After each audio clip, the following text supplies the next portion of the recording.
এই যে ছবিটা দেখছো, এটা কিছুদিন আগে আমার ফেসবুকে ভিউজ গেছিলো ৭,১৮৭। তো আমি এই ছবিটাই রিমুভ করছি। দেখো, ফার্স্ট আমি গ্যালারি থেকে ছবিটা নিলাম, তারপরে এডিটে গেলাম, তারপরে এখান থেকে আপলোড করলাম এখানে। তারপরে আপলোড করার পর কিছুক্ষণ পর ভিডিওটা কিছুটা টাইম নিল। তারপরে যে মানুষগুলোকে আমি ওখান থেকে সরাবো তাদের মধ্যে জাস্ট ক্লিক করতেই কেমন হয়ে যাচ্ছে, তোমরা ভিডিওটা দেখো।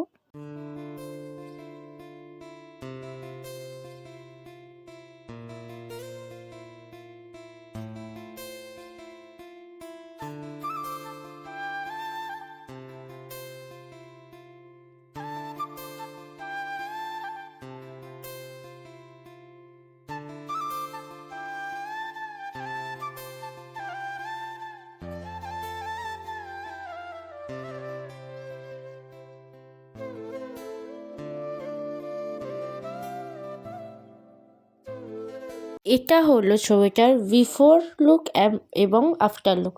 তো কেমন লাগে